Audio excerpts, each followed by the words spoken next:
novo, irmãos, é uma comparação, é semelhante. Aprendemos isso aqui, irmão? Quando você estiver falando do Evangelho com alguém, faz comparação com, né, Gesilene? O tipo de tecido. Eu estou com as duas camisas minha mais linda, foi Gesilene que correu, uma ela levou 2 anos para achar do que eu queria. Ela levou mais 2 anos, achou mais outra do que eu queria. Ei, coisa, né? Aí você pega, ó, pastor, esse pano. Essa agora é melhor que a outra, né, Gesilene? Pano você pega assim, o tecido. Então você pode comparar coisa com coisa. Né? Aí diz assim, irmão, é semelhante ao fermento, depois eu vou comentar isso aqui, que uma mulher tomou e misturou com 3 medidas de farinha. Agora, irmãos, a maioria das Bíblias não diz, vê se a Bíblia diz 3 medidas. Nós temos um problema nessa parábola gravíssimo, as Bíblias todinhas. Tem 2 coisas que vão mudar. As outras diz 3 medidas, diz uma grande quantidade. É Mateus 13:33. Eu falo só uma grande quantidade. Eu vou provar até 10,5 hoje, você já é? Vou provar até 10,5. 3 medidas. Quem é que não diz 3 medidas de estação uma grande quantidade? Olha lá. Por que, irmãos, a questão das 3 medidas? Não tem que falar 3 medidas. Por que, irmãos? Porque lá em Gênesis 18 tem um problema aqui, é um problema, uma coisa em Gênesis 18. Deixa eu te mostrar uma coisa aqui, ó. Vou mostrar uma coisa aqui, irmão. Em Gênesis 18, nós temos uma coisa muito séria aqui. 18, vamos ver se aqui.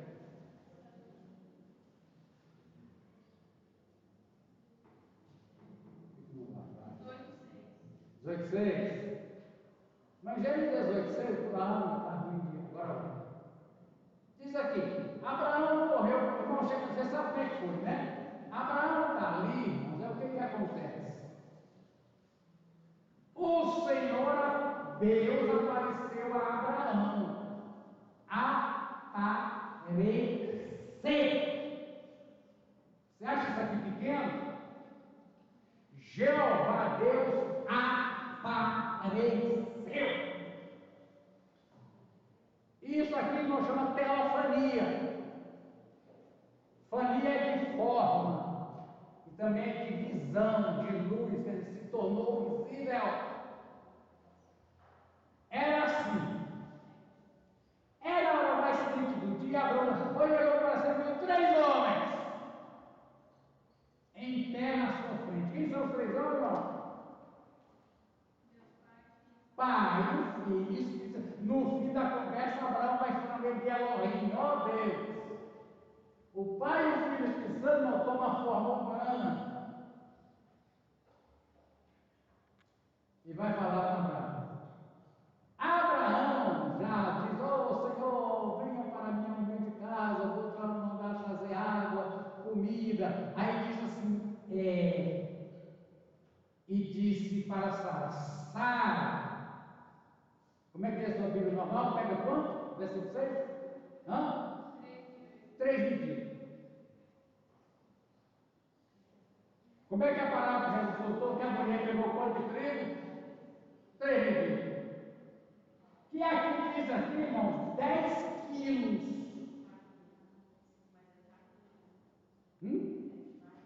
10 quilos de farinha.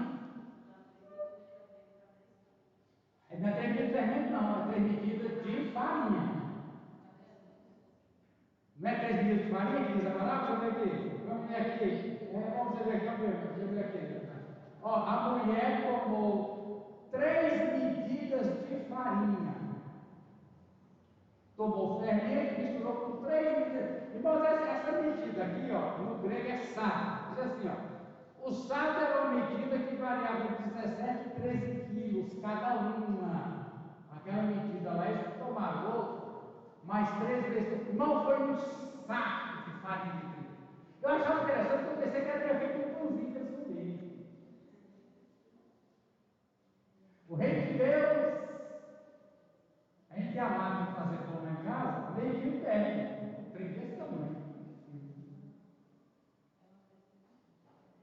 Agora, as irmãs aqui já fizeram pão quando não tinha máquina de fazer a massa na mão? Hã? Até hoje. Renata, eu vou te encomendar para você amassar 30 quilos de farinha.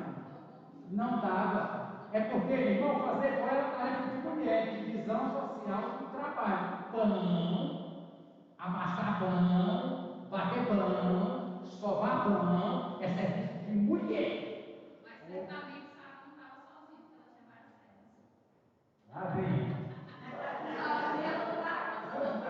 Ela falou, Sara faz o pão. Ela foi, chamou a serva, bora fazer o pão. Abraão era rico, pastor. Uma mulher sozinha dá conta de amassar 30 quilos no braço, não. Irmão, as meninas. Viu, Giovana? É.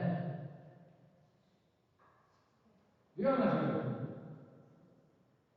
Viu, Débora, você que tem menino? As meninas eram treinadas de pequenininha a amassar pão. Quando chegava a ser mulher grande, amassava 30 quilos.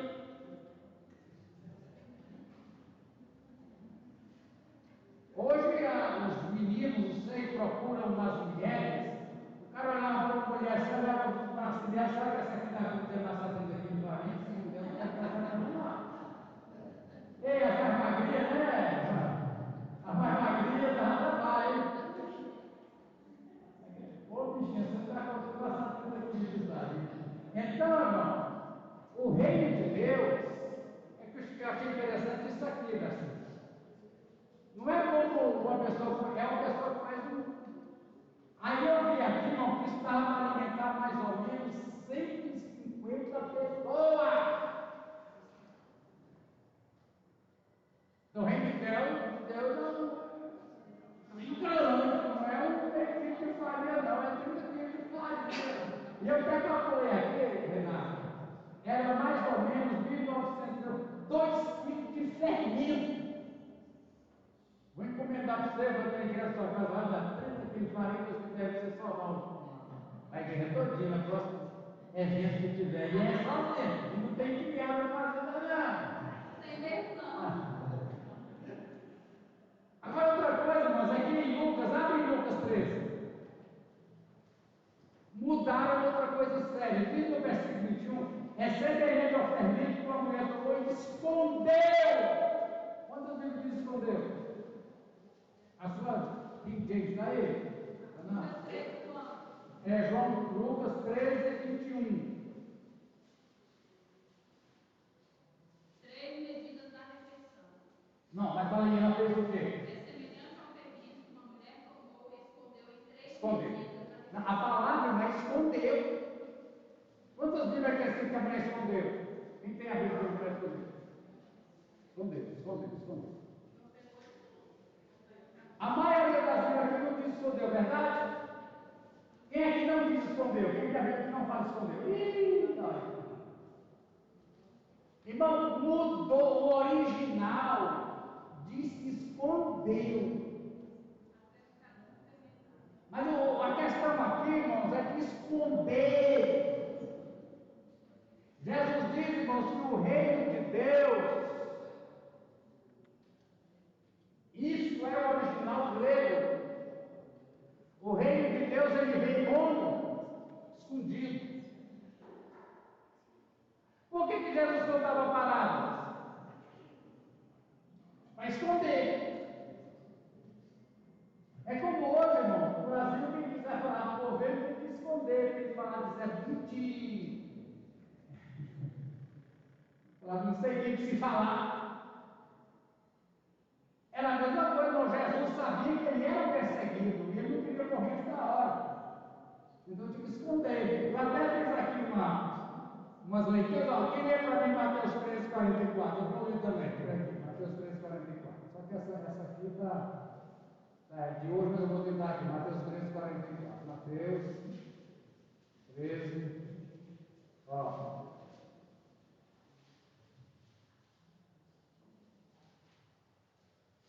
O reino dos céus é como um tesouro como? Escondido. Irmão, quando liga com Abraão, será que a palavra está dizendo que Abraão foi uma revelação? Deus se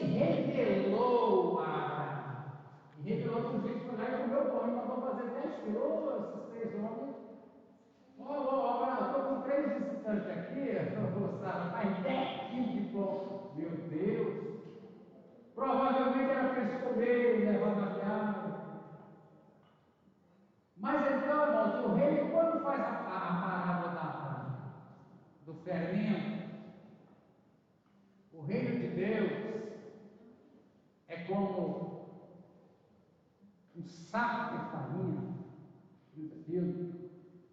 onde você esconde 2 tipos de fermento. Escondido, vai crescer, vai tomar conta. Significa o quê, irmãos? É só para quem for revelado, não é assim.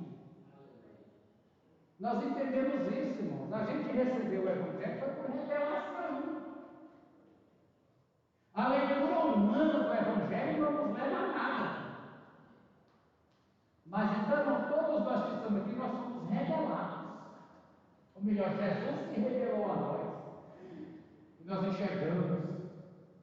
Então, irmãos, o reino de Deus também é revelação, mas também ele é escondido, quer dizer, nesse tecido social, onde nós, cada um de nós aqui, como agentes sociais, através dos papéis social, carteiro, mecânico, balconista, comerciante, barbeiro, agente público, aí nós estamos, é aí que o fermento está escondido. E esse fermento vai tomando conta da massa. Então, o fato de pessoas que não firmam no Evangelho, pelo Evangelho mecanismo, certamente porque não foi revelado. Não viu. Mas quando você come o pão, você vê o fermento? E não pode, se você vê o meu pão, aquele monte de fermento em cima, né, irmão? Quem que come dentro daqui vai dar uma fila? Não vai, irmão? Vai fazer um pão com aquele fermento em cima, você vai dar uma fila. Pão mal feito da baratia, dá? Você pode fazer pão da garcia.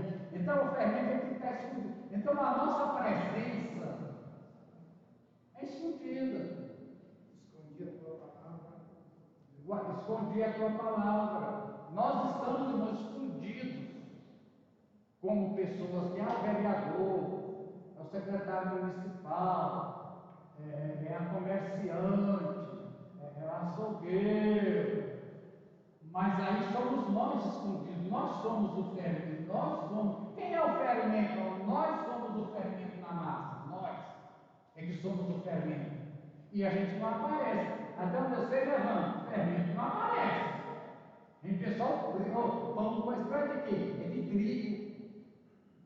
Esse pão é de quê? É de milho. Nunca vi alguém dizer esse pão é de fermento. Se for, não quero. Mas o fermento está lá. Então, nós somos o fermento. Jesus está escondendo aí na massa. Agora, fermento vence. É igual sal, né? Fermento vence. Eu tenho que ser o fermento que estou disseminando a cultura do Evangelho. E o Evangelho, irmão, quando ele se torna uma força mambainha, é assim. O Evangelho tem força cultural. Temos que trabalhar na cultura. Onde você estiver, comunicador de massa, blogueiro, influencer, seja o que você for, de todas as maneiras você tem que estar. Eu achei interessante, só para puxar a frase dela, fiz academia, eu quero voltar, mas se voltar, eu vejo que isso eu penso mesmo. A gente conseguiu colocar lá 2 cartazes, quem faz a academia sabe, né? Em Jefferson e Kennedy. Não, 2 versículos, é fermento, está falando, a Bíblia é procurar falar, todas as maneiras. Amém, irmão? Amém. Então deixa eu ver aqui que eu tenho mais aqui para passar para vocês. O fermento, né? Muito bem. Mateus 11, 25. Mateus 11, 25. Vamos ler esse aqui rapidinho. Mateus 11, 25.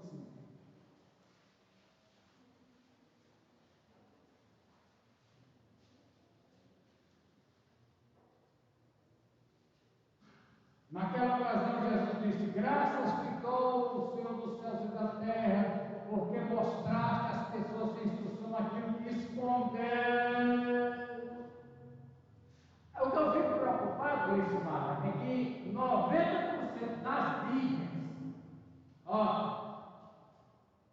90% das Bíblias não tem essa tradução que diz que a mulher escondeu.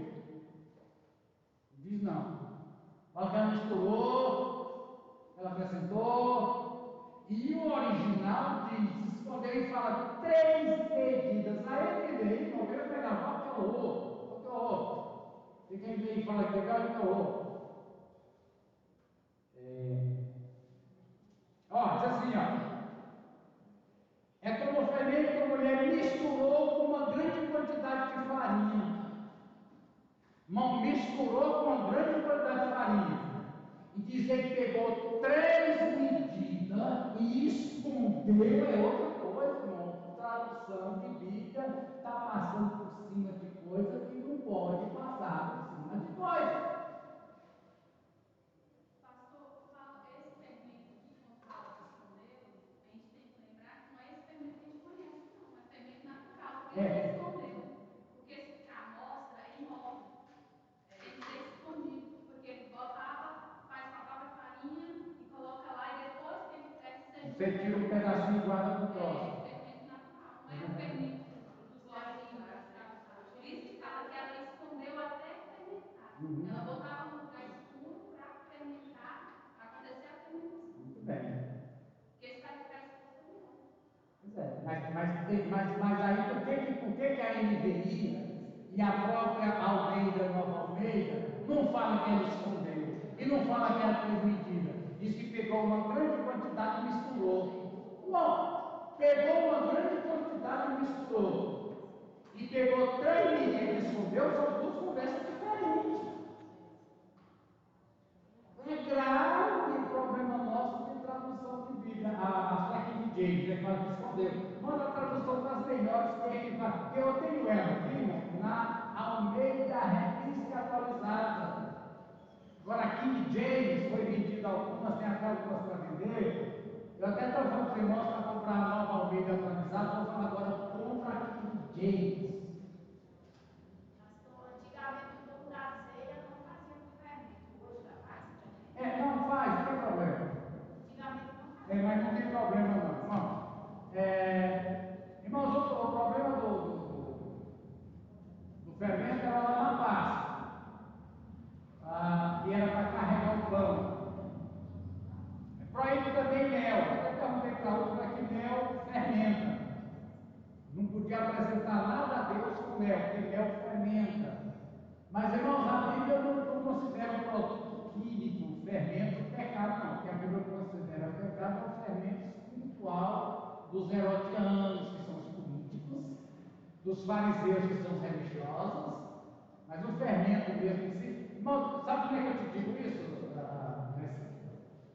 A palavra usada para pão na ceia, pane-se vários.